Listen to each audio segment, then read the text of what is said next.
অনেকগুলো রেভলিউশন আমার জন্মে আমি দেখেছি।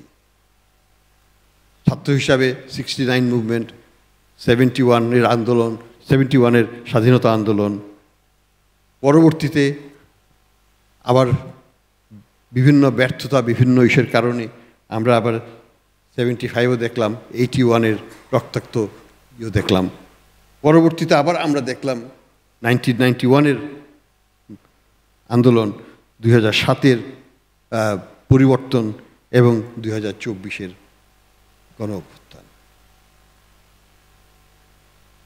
প্রত্যেকটারই প্রয়োজন ছিল হয়তো, বা ছিল না সেটা না, কিন্তু আর কত?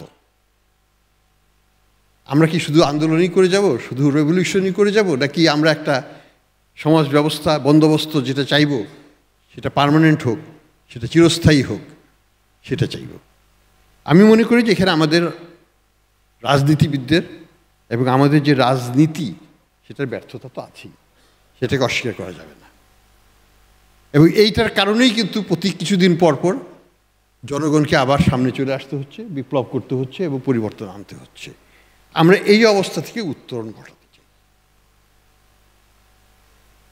আমাদের দাবি হবে যে সংস্কারগুলো সরকার কিছুটা আংশিকভাবে হলেও আমি বলবো যে নিচ্ছেন, সেগুলো যেন গ্রহণ করা হয়। আমাদের দাবি হবে যে পরবর্তী সরকার যে লক্ষ্যগুলোর কথা আমরা বললাম, accountability, transparency, distribution of power and authority, এবং ইনস্টিটিউশনকে রেসপেক্ট করা, ইনস্টিটিউশনকে ডেভেলপ করা, ইনস্টিটিউশনকে স্বাধীনভাবে কাজ করতে দেওয়া, এগুলোকে যদি প্র্যাকটিস করা না হয়, ট্রেডিশন এস্টাবলিশ করা না হয়, বেশিরভাগ জিনিসই তো ট্রেডিশন বেসড হয় পৃথিবীতে। আমাকে 5 বছর বা 20 বছর যদি আমার একটা চলতে থাকে, একটা ধারাবাহিকতা সৃষ্টি হয়। বাংলাদেশে তো সেটা হয় নাই বিভিন্ন কারণে, ছন্দ পতন হয়েছে কিছুদিন পরপরই, এবং হয়েছে দরকারের কারণেই।